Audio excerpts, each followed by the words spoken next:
Hey everyone, how you doing? This is Amon Green, Green Bay Packers all-time leading rusher, and you're watching Packers Total Access Live, your daily source for Packer content. Go Pack, go!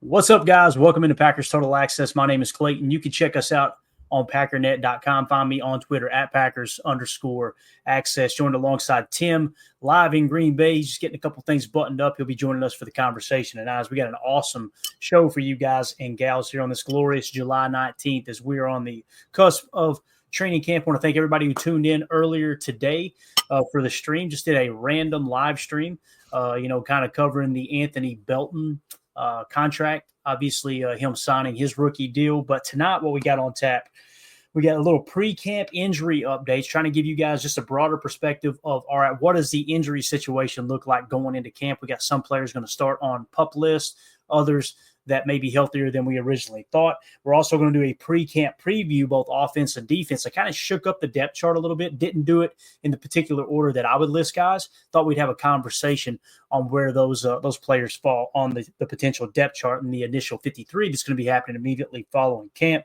Then if we got time, we're going to do a little chalk talk. We're going to break down some film study, Carrington Valentine, several of his targets, some of his best plays of the year, just playing coverage. You guys remember before we did his run stops, and we did that on purpose to kind of take a look and go, okay, how did he play against the run as opposed to maybe Jair? We showed he had a little bit more physicality, which is understandable being a younger player, right? So we'll get into now the pass coverage side of Carrington Valentine. So I'm excited about diving into that. Hopefully, like I said, everybody had a great day. Tim, how you doing, man? You ain't been to no Coldplay concerts, have you, my man? No, not at all, man. Just over here eating some leftovers. Sorry I'm late. Just making sure, man. Just making sure, dude. I see our boy got himself into some trouble, whoever that random CEO was that I think he was a CEO. You thought nobody was looking, right? Yeah, exactly. Boy, I tell you, that's a heck of a way to go down there, Hosscat, man. There ain't 15 minutes of anything worth risking everything. You know what I'm saying? And it sounds like he about to – not only he going to lose his lady friend, his real lady friend, not the side piece, but he's also going to lose a chunk of money, I believe. So that's terrible. Yeah, it is, Chuck. T's and P's of that CEO, whoever and wherever he may be right now. But let's waste no time. Get right into the first topic of the evening. Actually, let's hit this real quick before we get into the first topic of the evening. Our boy Edgerrin Cooper is ready to go, guys. I got to make sure this is muted. I don't know. There might be a copyright on music, but I love you got all these players, man. They're on yachts. They're in limos. They're hanging out. They're posting pictures next to Lamborghinis and Ferraris. And look at our boy Edgerrin Cooper here. You know, he's just the highest graded rookie linebacker in all of the NFL last year, right? Last ride of the year on Cinco Boy. So look at our boy Cowboy Coop. He's all decked out. Got the jeans, got the cowboy hat. People think he's a fake cowboy. You're wrong, boys. He's out there on Cinco just living it up. And he says, time for crap. I'll keep it family friendly here. Time for crap to get real now. Talking about the football season kicking off. So I just love this team, Tim. I love the fact that Matthew Golden and our boy Baron Sorrell out there on a boat fishing in Texas a couple days ago. Then you got Coop out here riding his horse. And, man, it's just good to be a Packer fan. Frosty must be in the paddock or in the stable or something. I think giving him a rest or something. It's good to see him out getting Cinco Boy some laps there. I love it, man. Yeah. No doubt, man. That's a beautiful paint there, too, man. That thing is gorgeous. So, yes, sir. Again, they build a little bit different up here in Green Bay, man. I just love how down-to-earth these players are that the Packers have drafted. Obviously, we talk about Quay Walker all the time. As soon as he got into Green Bay, I think it was going into his second year, he just put a random tweet out one day, said, hey, anybody got a boat in the Bay? I want to go fishing. Like, just hit me up. That's pretty cool. We had people here locally ready to charter a boat if they needed to. just trying to help them out. I love it. Absolutely love it. All right, let's get to the first topic of the night, Tim. I thought it'd be important. Let's just kind of get a quick refresher on some of the injuries, okay? You know, some information came out in terms of players that are starting on PUP list, all that good stuff. Now, I asked AI, hey, look, go get me a compilation. Just go find everything that you know on the Packers injury situation right now. So if you guys and gals see anything that's inaccurate or something you want to add to it, throw it in the chat. We'll try to mark it and include y'all as well. Here we go. Packers pre-camp injury updates. All right. Bullet point 1, 3 Green Bay Packers rookies were placed on the physically unable to perform or the PUP list at the start of training camp. 5th round defensive end Colin Oliver. Notice they said defensive end too. Thought that was interesting because, we've wondered is he going to play stack back or a defensive end. That could be nothing, but I'm a firm believer of everything has a little bit of meaning to it.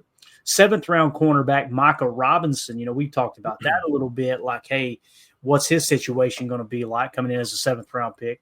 And 7th round offensive lineman John Williams, all due to undisclosed injuries. Tim, this kind of feels like why we haven't seen John Williams now, right? We were kind of wondering that, if you'll remember. It sounds like he might be battling some kind of injury. So those 3 players are expected to start on the PUP list. Just keep in mind, guys, they can be pulled off that list, right? Like, it's just one of those things that if someone's not 100% as you start camp, then, hey, throw them on the PUP, and then you can add 3 more bodies to that 90-man or whatever the limit is now with the latest CBA agreements. So what do you think about that, Tim? That list there? I'm not overly concerned, but that kind of gives us a little answer to John Williams, I believe. Yeah, especially with John Williams. Now we get some clarity, right? And then, it's a little disheartening to see Micah Robinson there, as well as Colin Oliver. And I love them listing him as a D end. I love that because we're not going to tell anybody what our plans are. Right. And it's probably a precautionary move for all or most of these guys this early in the year, but it's never good when you got guys starting on the PUP list, right? I heard Quay was mentioned in those names as well. Little disheartening, but it's early enough that things can change. And like you said, to your point, they can be activated at any time. So we're just playing it cool right now, right? Yeah, for sure. Coach Lynn says red shirt year for John Williams. Kind of feels like that. Yeah. And, I remember, too, when we drafted Rasheed Walker in the 7th round, he didn't play a single snap his first year, right? To the best of my knowledge. I don't even know if he was active on game day. Then all of a sudden, bang, Bach gets hurt. The following year, I believe it was, Rasheed comes out. He battled with, was it Caleb Jones, I believe, for that left tackle spot, and he just took it. And never looked back. So appreciate that, Coach. Yeah, I'm with you, man. Kind of does feel like a red shirt year there as well. So Colin Oliver missed most of his senior season at Oklahoma State because of a foot injury, participated in the Senior Bowl, but sat out all off-season practices. So that is worth mentioning there as well. John Williams started all 24 games at left tackle in his final 2 seasons at Cincinnati, but also missed all off-season practices. So it does feel like he's a true left tackle, although you know how the Packers are, Tim. They get him into camp, they're liable to play center. You never know, man. They're going to move him around to however they see fit there. So John Williams, obviously, a lot of reps at left tackle. Yeah, for sure. Best 5 on the line, right? We don't care where they play. Let's go. Exactly.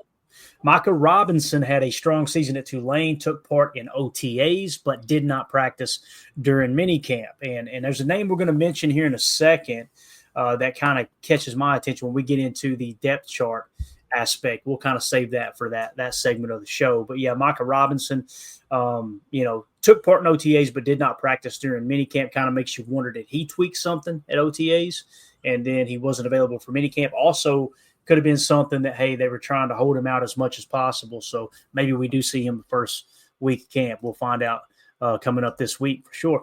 Undrafted rookie running back Amar Johnson, an All-American from South Dakota State, will begin camp on the non-football injury NFI list. Is that true? An All-American? Somebody fact check that for me. I think AI might be on the sauce, Tim. Hey, we'll take them. From another South Dakota State alum in Green Bay. We'll take it, right? And I'm wondering too, is there a separate All-American because that was a lower class, right? That's not Division I, I don't think. I still call it Division I because I'm a boomer. But we'll see if somebody could check that. Holmes said, "Yep, there you go." Wow, that's wild, man. If he's talking to us, that's right, Clay Darrell, double confirmation. So there you go, man. We might have something in Amar Johnson for sure. Hey, I love it. Goody strengthening up that already strong running back room, right? I mean, you got Marshawn Lloyd, you got Josh Jacobs, you got Emmanuel Wilson. Amar Johnson here, UDFA, gotta love it, man. Goody doing his thing to keep that running back room, firing on all cylinders. And beginning camp on the NFI list is not the end of the world, right? Right. We can work through that. Definitely. Coach Lynn says, yeah, he was legit in college. I remember his PFF grades just being absolutely off the chart. We got Bates coming in with the facts here. It says Johnson had an All-American final season at South Dakota State with 1,222 rushing yards, averaged 6.3 yards, 30 receptions for another 233, and 15 total touchdowns. That'll get you in the conversation. Let's salute Gangster Goody again. Thank you, sir. And, you know, with the way the depth chart shakes out at running back, Tim, you're going to have Josh Jacobs, right? You're going to have Emmanuel Wilson. You'll have Marshawn Lloyd, Chris Brooks. You're already 4 deep, right? I think it's safe to say Amar Johnson probably going to try to put him on the practice squad, you know? For sure. And I hate to at say, the very least, keeping the room competitive, right? You got those right. guys fighting for that bottom end of that running back room, whether we carry 3 or 4 or 2, who knows, right? Right. Yeah. And you know, it kind of feels like it'd probably be a redshirt year for him now. Or are you worried if you stash him on the practice squad, somebody else pick him up? And this is where some of these things happen sometimes too, where I'm just going to say this. I do know from following the New England Patriots for so long, you guys know if anybody's going to bend the rules, it's those cats. And I kind of respect that they're going to push it to the limit. But it was very, very commonplace for Bill Belichick to go to a rookie player, a young player that was not going to make the roster and go, your ankle's bothering you, isn't it? Yeah. Yeah, we'll just go ahead and put you on IR. And, you get paid. And guess what? We'll get you back in here next year. That's a way to protect your young players, right? Yeah. I don't know. We're going to go ahead and get Bates' comment off the screen real quick. We don't want to keep those stats up there too long. We don't want anyone to see what's going on with Mr. Johnson here. Yeah, Amar Johnson. He wasn't that good, blah, blah, blah. Somebody go ahead and clip it. Amar Johnson sucks. I don't know why he's on the roster. You guys, you're not interested at all. Don't even pay any mind. Good news. Third round receiver Savion Williams, who underwent labrum surgery, was not placed on any injury list and is cleared to fully participate in the first practice on Wednesday after being limited to individual drills and OTAs and minicamp. Tim, you remember they had the shoulder harness on him. We were all like, he plays physical. Sound like they got that squared away, and it was all precautionary to get him ready for camp. Is that our answer then? So the harness was, he must have had the labrum surgery prior to minicamp, correct? Yep. Guaranteed. Okay, so that's a good sign. Here we are, a couple of days away from training camp, and looks like he's good to go. I love it. Yeah, Blake B says, I thought Sav was or Savion. I don't know if I should say Save or Sav there, but we'll go Save. I thought Save was in the red jersey because they had a quarterback package for him. Eye emoji. Hey, both can be true at the same time, right? You never know. What I don't want to see, though, I don't want to see him come in at Wildcat quarterback and Jordan Love running a sluggo. You know what I mean? I don't want to see that. Yeah. No. Just split J Money out wide and let him just run and then touch nobody, right? Keep him safe. But I do know this, Blake. If for some reason we're in the middle of the season and all of a sudden Savion goes into the backfield and he lines up quarterback, I'm going to have to stand up for this play. You know what I mean? I'm coming Heard it from a fan right here. Don't happen for sure. But that's great news there from Savion for sure. All right, additional positive update. 6th-round defensive tackle Warren Brinson for Georgia, who missed OTAs but participated in minicamp drills, has been cleared for camp with better opportunities to contribute following the release of veterans Nesta Jade Silvera and Cameron Young. So it sounds like our boy Warren Brinson, good to go. Was he, did I just say, 6th round? 6th round pick, Tim. Many people, as soon as we drafted him, they said, there's TJ Slayton's replacement. TJ Slayton, I think, was I don't want to misspeak here. I want to say, was he a 5th? I know it was a later round pick. Me on that. Yeah. So, hey, Warren Brinson healthy. Let's go, man. That's going to be awesome getting him into camp for sure, and actually see what he's got there, man. And these are the fun things about covering the team and us going live on a daily basis during training camp, man. You want to hear Warren Brinson really impressive. Warren Brinson in the backfield all day. Warren Brinson seems to hold up well against the running attack. And we also want to kind of see where he's lined up. I know Tim's going to be out there at camp with a fake mustache on. He's going to be getting us all the inside information. So yeah, absolutely, man. I'm going to do my best to just hide inside the crowd and get some shots when I can, right? I can't hide anywhere, man. If I go to training camp, I'm going to be carrying around a Tupperware bin of that elk stroganoff. Elk stroganoff from 1919 Kitchen and Tap, man. There ain't no way I can. That's how everyone will see you. You be the only one out there, 95 degrees, eating elk stroganoff in the parking lot. leaned up against the fence, breathing heavy. I love it. All right. Players on PUP or NFI can return to practice once medically cleared, possibly even before Wednesday's first practice. So even though we're listing these players that are starting on PUP or NFI, there's still a chance, Tim, that they could say, all right, this is just precautionary. And then come Wednesday, all right, they've been lifted or the restrictions have been lifted off PUP and NFI. So just keep that in mind. This is very fluid. It could change at any particular moment. All right. Yeah. So Coach Matt LaFleur expressed concerns about the mental readiness of Oliver, Robinson, Williams, and Brinson due to missed offseason practices, noting it will become evident in fast-paced situations. So obviously, he's just kind of making the obvious more obvious that, hey, these are rookie players, and they've missed significant time in the OTAs, the offseason program already. They're already behind the eight ball. You know, some people just kind of roll their eyes at that. Oh, is it really that important? That's what slowed Edgerrin Cooper down, and it took a few weeks for us to get him really acclimated to the system, is because both Matt LaFleur and Jeff Hafley said he needs to learn where he needs to be, and that was because he was a little banged up in training camp, if you'll remember, Tim. So, yeah, absolutely.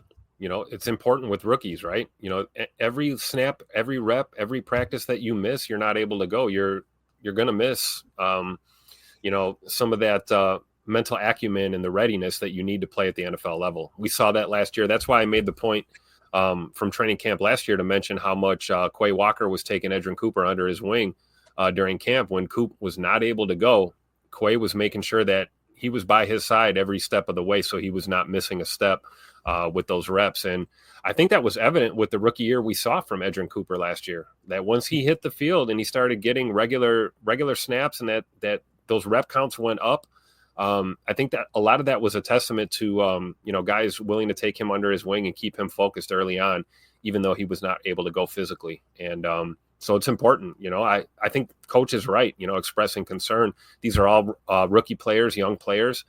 You know, every day you miss, every minute you miss, you know, it kind of stymies your growth going forward, no matter how talented you are. No doubt, man. Blake B says this weekend's going to drag on for so long. I'm ready for some of those practice live tweets. Amen to that. And Holmes MD1 says first padded practice on July 29th. Yep. I love that everybody's fired up about it. And again, if you're new here at PTA, your first time tuning in, welcome. We're not experts. We're not insiders. We're not media members. We're just fans just like you. We go live daily. We're going to be covering everything that was just mentioned in training camp. We'll be giving you guys live coverage every chance we get. We'll give you all of the latest around Packers training camp. So make sure you hit that like button, smash like, hit subscribe, turn the bell notification on. That way you get notified every time we go live, like we did this morning. Actually did a quick 20-minute episode this morning. Just wanted to break the Anthony Belton information there on the details of his contract. So, again, just make sure you subscribe to the channel, and we appreciate everybody checking us out here at PTA. All right, Tim, let's move on to the next topic here, man. And, again, I did this kind of randomly. I went through and kind of looked at some different articles and depth charts and stuff, and I intentionally shook the depth chart up a little bit. Now, I'm not going to have starters sitting on the bench, right? But what I did was I didn't put like it in any particular order. I thought it'd be a cool exercise if we went through first offense, then defense if we have time, and just kind of figure it out together. All right, what does the depth chart look initially? Because we can throw up the Our Lad screenshot. We can throw up the ESPN depth chart screenshot. But when you do these exercises where you shake things up a little bit, I feel like it almost shocks your brain a little bit to go, wait a minute. Well, no, we want him, and him at the top of the depth chart type thing. That makes sense. So let's just jump into it, man. Pre-camp depth chart glance. This one ain't going to look any different than you're probably going to expect. All right. Quarterbacks. Starter Jordan Love. Backup Malik Willis. Backup Sean Clifford. Backup Taylor Elgersma, who was obviously undrafted. So I don't think anybody would disagree here. As long as Malik Willis isn't traded before the season, it's going to be Jordan Love, Malik Willis on the 53-man roster. Sean Clifford, Taylor Elgersma will be battling for that practice squad spot. Now, who knows? They might keep two, right? And Taylor Elgersma is one of those guys, athletic freak, tall dude, played in Canada, put up unbelievable numbers. Keep in mind, it was in Canada where, maybe not the best football's being played, I think we would all say. Sean Clifford's a dude who knows the system. Matt LaFleur has always referred to him as a quote-unquote gamer, that he is he's just the real deal. He really likes him. Now, obviously, he didn't like him as much as Malik Willis. They went out and traded a 7th-round pick, and rightfully so. Malik Willis balled out last year when given the opportunity. But anything you want to add here? I guess the only question we have about the quarterback room, Tim, is Sean Clifford and Taylor Elgersma. Let's say you're only going to carry one on the practice squad. Do you feel comfortable enough bringing in a new rookie, Taylor Elgersma, to help run the scout team along with Malik Willis? And if one of the quarterbacks get banged up, will be your backup activated on game day. If for some reason Jordan Love, tweaks an ankle and misses a week, right? Do we feel comfortable enough with Taylor Elgersma as our backup quarterback, or should we stick with Sean Clifford? What do you think about it, man? I think it's a little early, but I'm feeling a little more comfortable than I was a few weeks ago. You looked at what he did in OTAs and minicamp. Elgersma looks like the real deal, but like you said, coming out of Canada, we got to take that with a grain of salt, and he'll probably need time to develop. But either way, when I look at this quarterback room, this is what we do, right? We draft, we develop, we make moves, we sign guys. We always have a stable of fresh talent. I think either way it goes, we're looking good. If Sean Clifford's your QB3, that's great. If Taylor Elgersma shows up, next week at camp and starts balling out and takes that role, hey, more power to him. This is a good position to be in for the Green Bay Packers. Like you said, bottom line, this is pending, no Malik Willis trade anytime soon here, hopefully. But even worst case scenario, if you had to move everybody on that list underneath Jordan Love up one spot, I think we're all right. I really do. Look at this, Tim. We got breaking news. Let's see who it is here. Where's it at? I know I seen you in here too old for this. We have breaking news from him. He said, here it is right here, Tim. I think Jordan Love is the QB1 entering camp. What do you think, Tim? I think that's a factual statement. Yeah. I couldn't agree more. All right, moving along. Running back. We have a pretty good stable of running backs here. I'm going to tell you, I'm excited about these two. Emmanuel Wilson does not get enough credit for the level of football he's played while he's been in Green Bay, man. Ever since they picked him up off the scrap heap there from Denver, I think he's just been a solid, one of the best backups in the entire National Football League. But starter, Josh Jacobs, backup Emmanuel Wilson, backup Marshawn Lloyd. There's no way, if all three of those are healthy, any of those three aren't going to be on the roster. Now the question becomes, do you carry four? And if so, who would be your fourth? Chris Brooks, Jalen White, or Amar Johnson. Jalen White, obviously undrafted, just like Amar Johnson. But although we talked about Amar Johnson, played at a smaller school, but dominated, was an All-American. Kind of comes down between Chris Brooks and Amar Johnson for me. And I don't know, man. If you carry four right out of the gate, Tim, it's hard to go against Chris Brooks with the pass pro, the effectiveness catching the ball in the backfield. He did everything they asked him to do. Pretty damn good H-back, too, when you go to the pony package, and you do want to actually put two running backs in as opposed to a Jaden Reed or another wide receiver into that second pony position. I agree 100%. I think, again, this is pre-camp, right? We're a couple days away. Those are my four: Jacobs, Wilson, Lloyd, and Brooks. We'll see what happens as camp gets going, as you get towards those first padded practices and things start getting real out there at training camp. This running back room might just go ahead and formulate itself. You never know. Things happen. But what we saw from Chris Brooks last year in the reps that we saw from him, I agree, Clayton. I think that's his spot for sure. I appreciate you putting E. Wilson there at number 2 underneath Josh Jacobs too, because I believe that's his spot to lose. Marshawn Lloyd coming off an injury, he got cheated out of his rookie year last year. If he steps up and takes that number 2 spot, that's great. Again, these are good problems to have. Look at all the talent in this running back room right here. Yeah, and again, no particular order, but you're going to notice some of these positions I shook up a little bit to go, whoa, okay. Drew D in the chat says undrafted rookie running back should be able to go on the practice squad. I agree, Drew. Chris Brooks was on a practice squad with Miami last year, if you guys will remember, right? And we were able to pick him up off Miami's practice squad. Now, there was enough tape there for Matt LaFleur to, sing his praises when Goody decided to pull the trigger and bring him into camp or bring him onto the roster. So the question now becomes, did he put too much film out there that someone else may try to poach Chris Brooks, right? So I think you're spot on there, Drew. I think we should, if we carry 4, it should be Josh Jacobs, Emmanuel Wilson, Marshawn Lloyd, Chris Brooks, and then stash Amar Johnson and or Jalen White on the practice squad. Definitely taking Amar Johnson over Jalen White, though, for sure. So, All right, Absolutely. let's move on to wide receivers. All right, so your starters, Romeo Dobbs, Jaden Reed, Dontavion Wicks. People go, whoa. Matthew Golden ain't starting? Probably will. But again, just to kind of little exercise here, who's to say that the coaching staff won't go, man, we got to give these guys time to get acclimated to NFL speed and our playbook. Although we showed you Matthew Golden playing a lot of nasty splits, a lot of cheat motion, very similar offense down there in Texas with Steve Sarkisian. So with that being said, Tim, if we list Romeo Dobbs, Jaden Reed, and Dontavion Wicks as the starters, barring any trade of Romeo Dobbs, right? I don't think it's crazy to think that these guys in first quarter of the season are going to get the majority of the snaps in 11 personnel. What do you think there, man? Do you think Matthew Golden just soars right to the top out of the gate? I'll tell you what I think when I think about the receiving room. His receiving is tough. It is.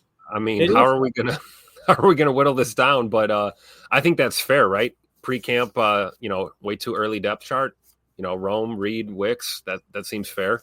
You got Get Busy Bo and Malik Heath there. We all know Malik Heath is a dog. Hopefully he makes this team. And like you said, with Matthew Golden, we all in our mind's eye want him to be that dude, right? We want him to be up to NFL speed as a rookie and, compete for a starting position on this team, even if it's not necessarily week 1 or 2, as long as he finds his way into that starting rotation at some point.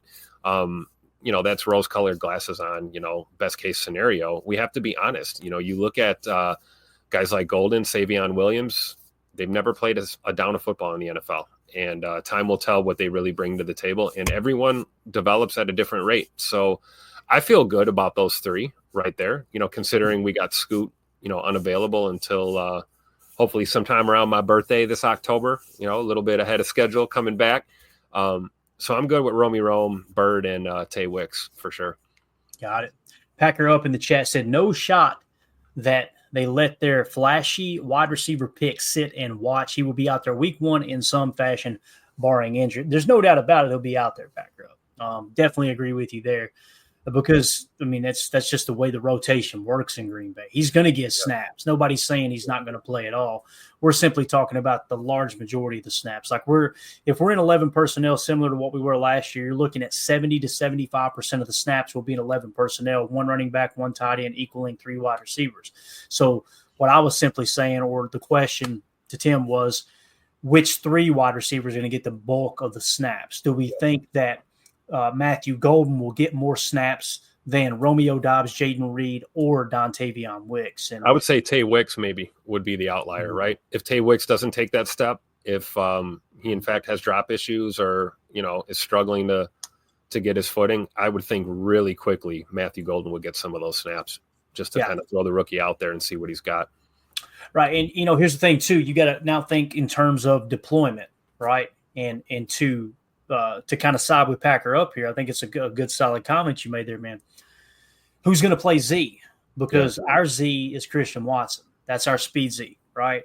Jaden Reed's your F or your slot. Romeo Dobbs has been your X. When Romeo Dobbs wasn't on the field, you would kick Dontavion Wicks to boundary X, okay? So Dontavion Wicks played a little Z against Philadelphia in the playoff game.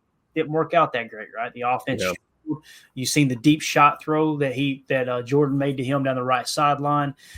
Didn't do a good enough job fighting for the ball. I like Dontavion Wicks. I think if there's a chance he returns to his rookie form as opposed to the struggles he had last year, although he was still right around the 65 PFF grade, get drops cleaned up, I think he could be a fine receiver. But he's just not that traditional speed Z that Matt LaFleur wants in his offense. That's Christian Watson. And to me, Tim, that screams Matthew Golden. So I could see him getting more snaps than Dontavion Wicks because you got Jaden Reed in the F, Romeo Dobbs in the X, and then, of course, you put Matthew Golden out there, speed over there on the right sideline for the most part at Z.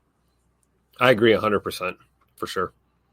I like Drew D's comment. I don't know if you can pop that one up. I put that one in the chat. Yeah, man. Rudy, Melton and Heath are going to struggle to beat out Hardman for wide receiver 6, in my opinion. Great point.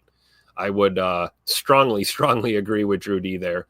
And I love Malik Heath, and we all love Bo Melton. He's a fan favorite. Malik Heath is a dog, does the little things. But, when you look at the talent in this receiver room, McCall Hardman was signed as a free agent for a reason. And it's veteran leadership, it's championship experience, special teams contributor. You talk about a guy who can play multiple positions. You're talking about a guy who could flex to the Z or the Y, play the X, if we need to in a pinch. I think Drew D is spot on here. It's going to be tough for Bo and Malik there to make the squad, I think. But again, this is going into camp. We don't know what's going to happen here in the next couple of weeks, right? Yeah, for sure. So the one thing we do know is Christian Watson is going to start on the PUP list. So you kind of X him out of the equation, right? The question is, do you carry 5, 6, or 7 wide receivers? All right. So let's say Romeo Doubs doesn't get traded. So you're looking at Dobby, Reed, and Wicks. There's 3. Obviously, Matthew Golden makes it at 4. Savion Williams makes it at 5. So if you're only going to carry 6, right, you're looking at Malik Heath, Bo Melton, Mecole Hardman. It's tough, man, because Malik Heath will block someone to the water cooler. We've seen it, right? Yep. His strength is blocking, and believe it or not, EPA per target was higher than anyone else on the Packers wide receiver room, meaning he did the most with the least in his opportunities. Now, keep in mind, only like 90 snaps or something like that, right? Yep. Bo, physical freak. He's actually faster than Christian Watson in terms of 40 time. They've been trying to cross-train him at corner to give a little extra added value. He's also a special teams contributor. Not that Malik Heath isn't, but that's kind of Bo Melton's claim to fame there. But Mecole Hardman, man, could give you a dominant return guy, right? If you decide to go in the opposite direction for Keyshawn Nixon now that he is a starting cornerback, pretty much solidified there with the departure of Jair Alexander. So it's going to be tough, man. If I had to pick between those 3 right now, Tim, Malik Heath, Bo Melton, Mecole Hardman, I'll just say this, guys, injuries will probably decide this. The healthiest one coming out of camp will probably be the one that gets the spot. But I think I'd have to go with Mecole Hardman, man. I would, just because, the PFF grades have been really consistent. He's got Super Bowl experience, caught the Super Bowl winning catch, gives you some special teams on, offensive special teams, return ability, I should say, right? Yep. I think I would lean toward Mecole Hardman and then try to get those other 2 guys on the practice squad. I think there's a better chance of someone picking up Mecole Hardman off the scrap heap rather than trying to clear him past waivers and get him on the practice squad than maybe a Malik Heath or a Bo Melton. I agree 100%. Good problem to have again, right? This is what we're talking about. Because at the end of the day, if it's Bo, if it's Malik, or it's Mecole, you feel good about who that last receiver is, right? At the end of the day. And then, looking at our bottom of the depth chart, guys, Cornelius Johnson, Julian Hicks, 2 names right there that nobody watching this podcast should sleep on at all. 2 guys that could potentially step up as well in an already competitive receiver room. And those dudes being on the practice squad makes me feel good. And like I said, whoever that last one is, I think we're in a good spot, whether it's Bo, Mecole, or Malik. Yeah. Let's go to tight end here. All right. So obviously we stayed in 11 personnel the majority of the year last year. 12 personnel was our second most used, in terms of on the offensive side of the ball here. So with 12 personnel, obviously you got 2 tight ends on the field. So typically you're going to carry 3 to 4, right, is how you usually break camp. So let's set it at 4 here and see if there's anything to kind of overlook. It's the starters, Tucker Kraft, Luke Musgrave. Obviously, when you're in 12 personnel, if both of those guys are healthy, Tucker Kraft's at the top. Don't get me wrong. He has already blown the doors off of Luke Musgrave, right? That battle's over. Now, when you go to 12 personnel, it's going to be Tucker Kraft and Luke Musgrave, hands down. Now the question is, who's next? Ben Sims, John Fitzpatrick, Messiah Swinson, and Johnny Lumpkin. For me, it's not even close. It's Ben Sims, right? So if you carry a 4th, probably got John Fitzpatrick making the cut there because they like to use him in a little bit of an H-back roll down the stretch last year. Messiah Swinson and Johnny Lumpkin may end up on the practice squad. As you can see here, Messiah Swinson ended the year on the practice squad, I'm pretty sure. Johnny Lumpkin was on the practice squad early last season. So he's got a little bit of familiarity, but I think it's going to go Tucker Kraft, Luke Musgrave, Ben Sims, and there's a chance John Fitzpatrick makes the 53. But if they decide to only carry 3, put him and maybe Messiah Swinson on the practice squad. I think there's a chance Johnny Lumpkin, barring any injuries, Johnny Lumpkin probably won't even make it to the practice squad. I would agree. We've come a long way since, scratching our heads wondering if Tyler Davis was going to play football for us again. Feel good about the tight end room here. And I agree. It's Kraft, Musgrave, Sims, and Fitzpatrick. Those are my 4 for sure. Yeah.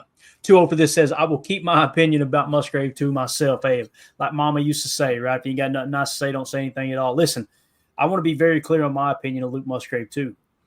I had him higher than Tucker Kraft on my draft board. It's obvious the Packers agreed with that. They took Luke Musgrave in the second, took Tucker Kraft in the third. Yeah. I personally, I hope he passes Tucker Kraft up this year. I really do. I don't see it. And I'm just going to say, from what we've seen with Luke Musgrave, hell of a competitor, dude out there playing with internal bleeding. I will always mention that when I go to defend Luke Musgrave, but I'm not going to BS anybody. I have not been impressed with his play on the field from a football standpoint, other than that toughness, right? So Now maybe he puts it together this year. Hell, maybe Tucker takes a step back. Luke Musgrave takes a huge leap forward, right? It's obvious they had a second-round grade on Musgrave at least, and a third-round grade on Tucker, possibly a second-round grade on Tucker as well. But the one thing you do know, Tim, is they had Luke Musgrave higher on their board than Tucker Kraft. But Tucker Kraft, man, give me 85 all day long and twice on Sunday, man. That dude he's a dog. Absolutely. And I think there's a dog in there with Musgrave as well. And like to your point, maybe one of the reasons why he hasn't progressed so well is he has missed a lot of time due to injury. And it's hard to get any kind of consistency when you're in and out of the lineup. And like you said, not getting those reps. That being said, I agree with what you've got up here. He's still tight end number 2. This is going to be the year. Hopefully he takes those steps. And I feel really good about this room. Ben Sims as well. I think a guy who didn't get enough credit for what he brought to the table for us last year. If you're following Pat Kerwin's advice and you're taking your eye off the ball, there's a lot of tape of Ben Sims doing those little things that we need a tight end to do in this offense. So I think he's just as valuable. Yeah, completely agree. All right, man. Offensive line, we did this a little bit different here and kind of shook things up a touch, but let's go from left to right here. Starters, Rasheed Walker at left tackle, Aaron Banks left guard, Elton Jenkins center, Sean Ryan right guard, Zach Tom right tackle. Now, Jordan Morgan as your backup right guard going into camp. You give him every opportunity possible to win one of two spots, Tim. Either left tackle, his true position that he played his entire life, or let him start at right guard. What I would love to see here, guys, is Jordan Morgan or Rasheed Walker hold off Jordan Morgan for that left tackle spot, and Jordan Morgan beat out Sean Ryan for the starting right guard spot. That's what I would love to see. So I'd like to see Rasheed Walker, Aaron Banks, Elton Jenkins, Jordan Morgan, Zach Tom. And then now that you've got our boy Anthony Belton under contract in camp now, I love the idea of Sean Ryan being the swing guard, if you will, and Anthony Belton being the swing tackle. I think that would be absolutely awesome. So that's how I would line this up. But now the question becomes 10, how many you carrying? 10, 11 out of camp, right? Somewhere around that number. So you got your starting 5 plus 2 being whether it's Sean Ryan, Jordan Morgan, and Anthony Belton, replace one of those as a starter. So you got Walker, Banks, Jenkins, Ryan, Tom, Morgan, Belton, right? So you got 7 right out of the gate. You need 3 more, right? 3 more. So if you're going to take 3 more, from this list, if John Williams is healthy, and again, we've talked about it might be a redshirt year, you may want to protect his rights. I don't know what he'll do in camp. I feel like Kadeem Telfort has the upper hand on Anthony Belton as the backup right tackle right now.